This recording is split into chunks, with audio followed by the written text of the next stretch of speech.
Pete Calandra here, and today's video is part 2 of using real-time properties in Pro Tools for MIDI editing. In the last video, which I'll link to in the description box below, we worked through using real-time properties to transform a rhythm section performance.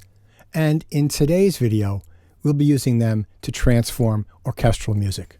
While I don't think this method of working can supplant using a piano roll editor, it's always good to know all the various ways you can treat MIDI data to create a performance. If you like this video, give a thumbs up. For more content, please subscribe, and to be notified, ring that bell. Please leave any comments or questions below. Thanks so much for watching, and let's get right into it. Some of you may know this already, but there are instruments that are called transposing instruments. And what this typically means is that what's written on the page sounds different than what's actually played. In other words, if you write a C on notation, it may sound as another pitch depending upon the instrument.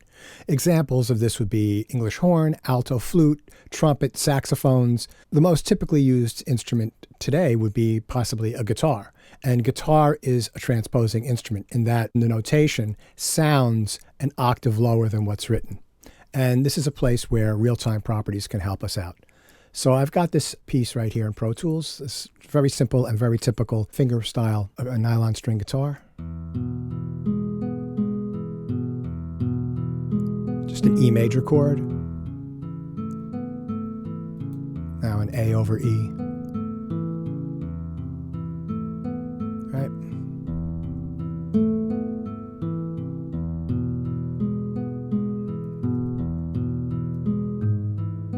Okay, you get the idea of this.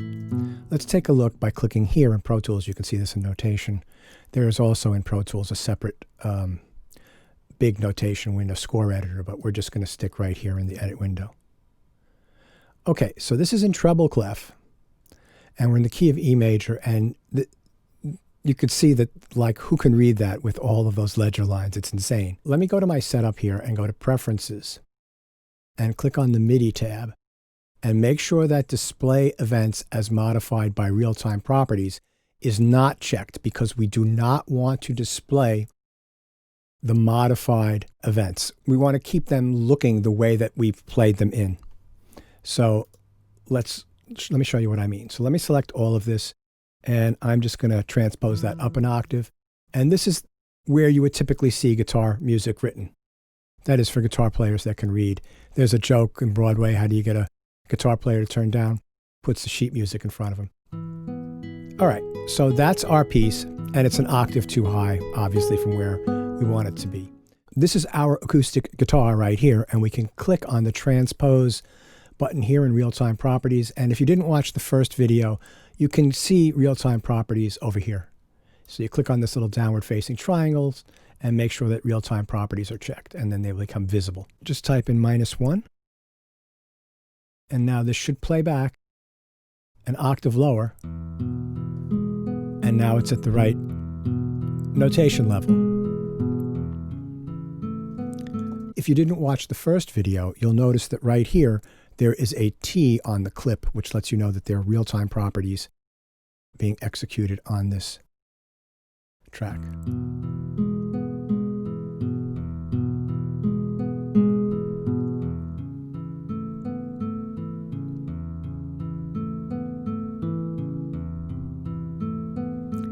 All right, great. So obviously, Pro Tools doesn't have great notation. Even though it has the same engine as Sibelius, they don't add a lot of the features because Avid wants you to spend money on Sibelius additionally. So what you can do is you can export this as a standard MIDI file and import it into Finale or Dorico, or you can, if you have Sibelius, you can send it directly to Sibelius if in Pro Tools. That could be another video that I do one day. On this one here, we're going to take this performance, which is orchestral strings, and we'll see how we can clean it up a little bit.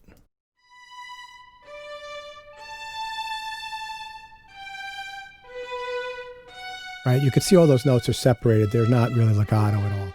But we can select this entire bit. Option 4 brings up the real-time properties window. It's also located here in the event menu. And notice we've got duration. We're going to apply this to a clip. Click on duration. And let's do legato, gap. Let's have the gap be no ticks. And you see these are all elongated.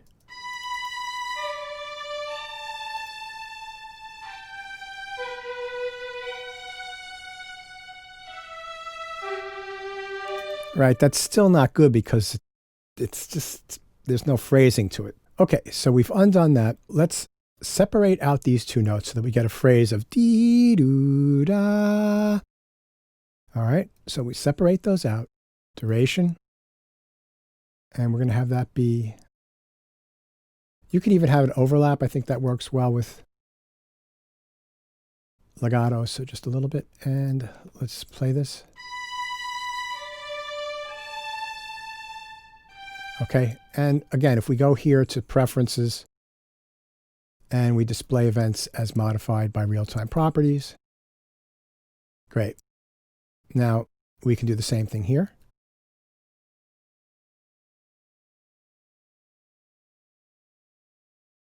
Legato overlap,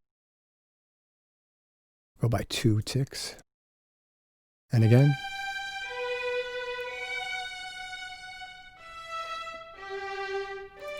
So what I want to do here is very simple. 2-note phrases, right? So legato, let's do overlap by 2 ticks. And then the same thing here.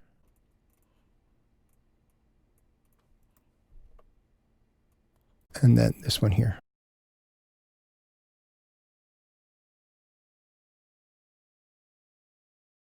And legato overlap 2 ticks.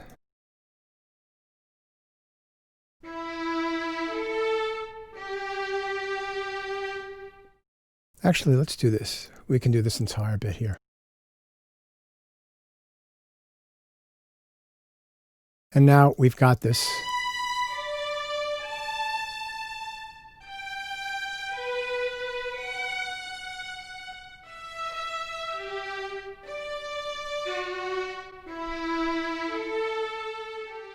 Now that this is done, we can, select all these and we can write this into the clips.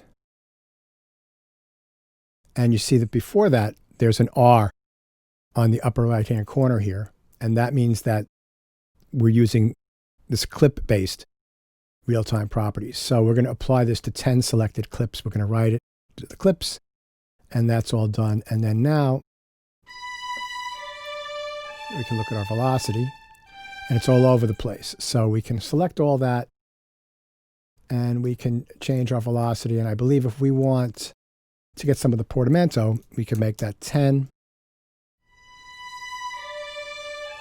There we go.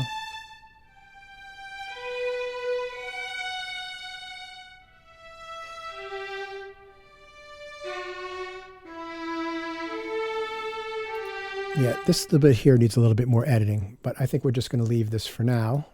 You could go in and clean that up. So, and then you could, again, write this all to clips, and then you can, if you wanted to, you can heal all this. And so that's how you would use that for legato. All right, so now we've got a little orchestral piece.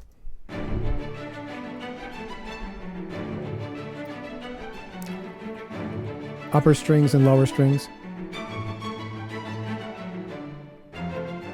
So it's kind of flat dynamically. So what we're going to do is we're going to play around with the dynamics a little bit using real-time properties. So what if we did this? Separated this out like this. And this here as well. So we've separated out these 2 bits here, and we would highlight, I could highlight this, and I can make this velocity softer here. So let's say I make it at 75% of the original. And the left hand is, or the lower strings are too loud, so let's make them 60% of the original. And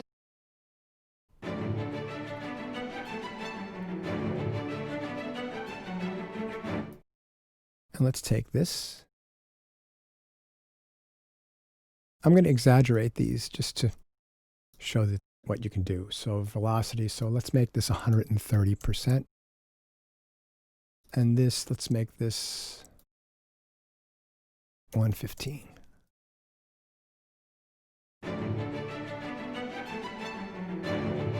Right, louder. And let's make this really much softer here. Let's make this 40%.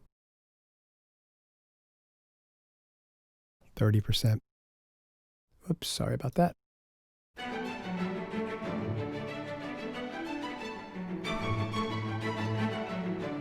Okay, great. So now here, we can do this to both at the same time.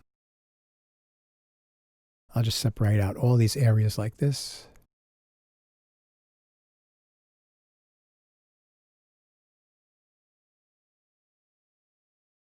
And we'll select these two.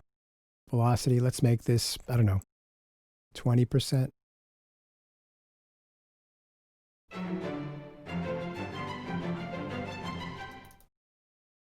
Let's make this 30%. Let's make this 50%.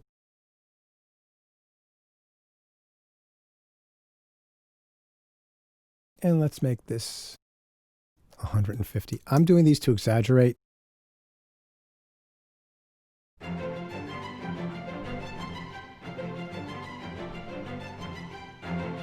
All right, getting a little louder.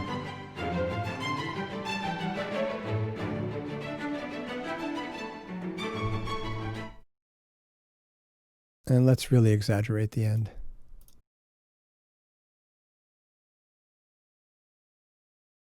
Let's make this 200%. 200. And then this will be 200 as well.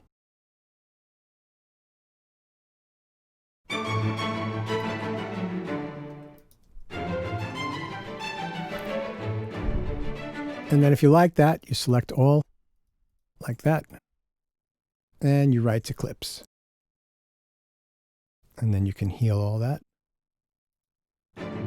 And we have a better performance now. Now, admittedly, in this area here, it's a little bit more subtle, but you can hear it's a little louder.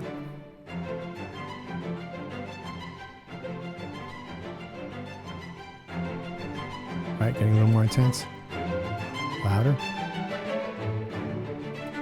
And now. All right, let's also look at the velocity here with the piano.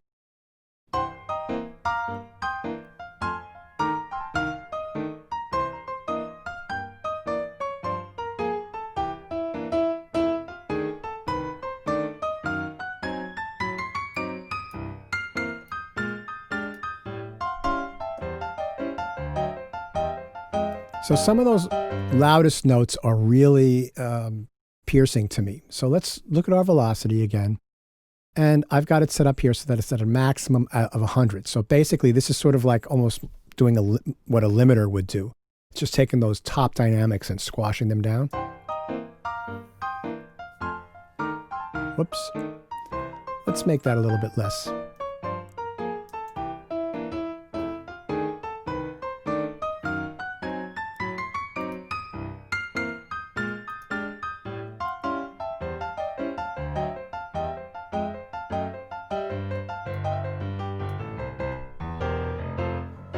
And then write that to clip, if you like it. So that's another look at using real-time properties to edit MIDI in Pro Tools. It's very useful. It's a good adjunct to working in the piano roll. And just knowing all this stuff, you can use it when you want to use it, when you think is best. There's no right or wrong for any of this stuff. So I'll be doing more of these Pro Tools MIDI editing videos in the future. And also, this is January of 2021. Starting at the beginning of February, I'll be back to teaching at Queens College, the Copeland School of Music. And I'm teaching 2 classes this semester, Audio MIDI 1 and Recording Studio Fundamentals. The fall semester, I taught Recording Studio Fundamentals. And for both this, and I'm teaching again this semester. We offer it every semester. So for both classes, I'll be putting screencasts of the Zoom class up on Pro Tools, up on YouTube, excuse me.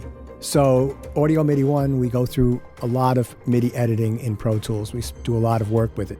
So if you're interested, subscribe, and when those classes start going up in about a month from now, again, it's the beginning of January, you'll be able to follow along with that. And hopefully this will be helpful for any of you that are composing and doing MIDI work in Pro Tools. I've been Pete Calandra. Thanks so much for watching, and I'll catch you on the next one.